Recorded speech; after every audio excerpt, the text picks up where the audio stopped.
Well, hello, ladies, and welcome back to Women of Wisdom Wednesday. It's Wednesday in Australia, maybe Tuesday evening in other parts of the world. But never mind, you are women of wisdom, and that's what we're going to talk about today. So, you may not know it or realise it, but you are actually, each of you are actually a role model for somebody else. And I know the first time someone ever told me that, I was blown away, because we never think of ourselves, personally think about ourselves being a role model. We never think when we're putting on our lipstick, oh, I must remember I'm a role model today. Women just don't, what I believe, women just don't do that. We just get on with the job that is at hand and hope you put your best foot forward and you give it your best effort. And sometimes we fall short of that. But I don't think it is ever our deliberate intention to go out and think, well, I don't care, I'm just going to go and do whatever I think. Well, we shouldn't be like that, but I guess that there are people who do that. So, okay, let's consider this fact. Let's come to terms with this fact that you are most likely, unknowingly, a role model to somebody else. And so someone out there is either attempting to model their person, their personality, their integrity, etc., upon you, or a career perhaps like yours. So somebody out there is holding you up and thinking, you know what, I'd like to be able to do what that person is. I'd like to be like so-and-so. I'd like, So let's consider this effect that you are unknowingly and innocently, in a way, passing on to others, people of all ages, all walks of life and lifestyles. They will notice you at some time and in some place. You are going to be noticed by someone. You won't be aware of it. Thankfully, in some ways, we're not aware of it. It might give us a big head.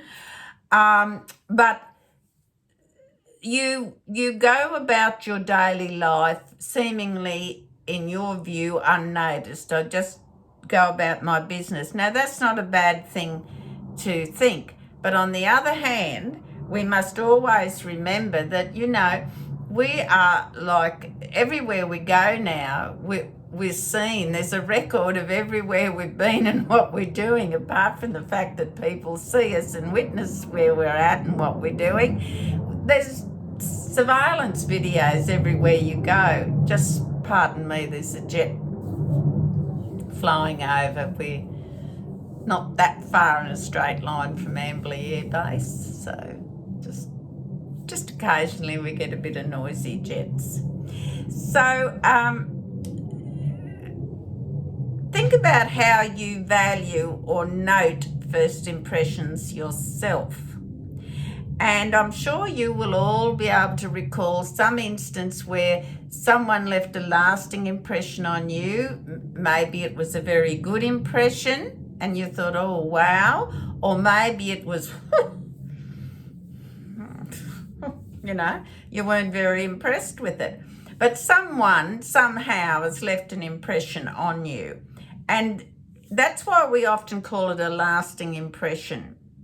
Good or bad, it's often extraordinary in one degree or another, and therefore it is a lasting impression. So we as individuals, we as women of wisdom, we need to be aware of that we do leave these impressions upon people. Now, let's just stop and think for a moment here. Of course, the person we should be wanting to pass a good impression to is our loving Father, Hashem, because he's aware of us and watches us 24/7. So let's bring reality into the picture. But by trying to impress upon you that reality that Hashem is the person that we need to be putting our best foot forward for, also remember that there's a lot of other people out there who may be impressed by your persona, by something you said or did. So, if we're trying our best to pass on a good impression to Hashem, then there's every chance that that is carrying over to other people as well. So just think of that. It's like a pair. It goes together. We're trying to impress Hashem. That's what we should be doing. But in doing that, we're also maybe putting a good impression out there for other people that will use you as a role model. So think about those first impressions you've experienced, and then what message do you implant upon others when you meet them, especially the first time meeting of people? Think about that. Well, we're all accustomed to the old saying, put your best foot forward, and that is, we should start our day saying, I'll put my best foot forward for every task I have in front of me today. But we should not just do this on certain occasions. This should be a little memento to ourselves. I must make every effort to put my best foot forward at all times. Try my best always. And you can only do that. Do your best, the best of your ability. Now, as a woman, we need to remind ourselves that wherever we go or whatever we say or do, it does leave a lasting impression. It does. And I know this is a generic topic for everyone, but I'm particularly addressing this to women because I think sometimes we undervalue ourselves at times, but and so we're modest about our accomplishments, and there's nothing wrong with that. I'm not criticising that. But sometimes we don't realise how powerful and potent something we say or do can affect someone in a very good way, just as if we're careless, it can do the opposite. So we need to remind ourselves that, that we leave a good impression of who we truly are. And that way then there's no confusion for the person who's wanting to perhaps map some of their lifestyle upon you. So let's move on a little bit further here. Now, do we actually need to self-examine and analyse ourselves from time to time about ourselves, our persona, our presentation, what we say and how we do? Now, we as women are already educated about self-examining our body for medical precautions and things like that. And we think, well, that's a very responsible thing to do. I should do that. Well, the same applies when we are assessing the impression that we leave with people.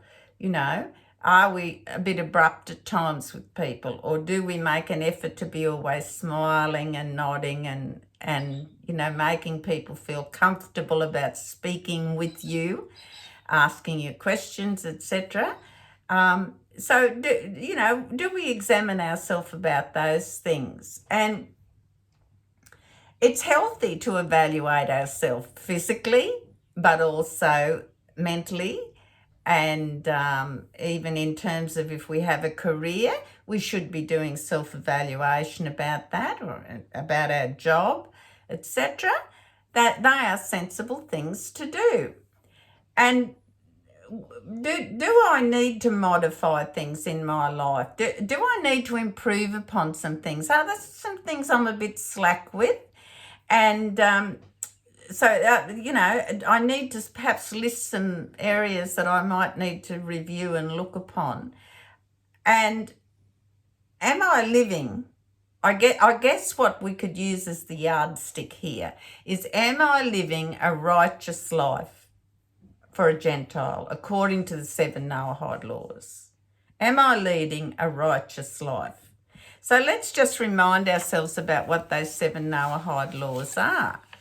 And I'm just going to very briefly, the first one, do not profane God's oneness in any way. Number 2, do not curse your God. Number 3, do not murder or injure.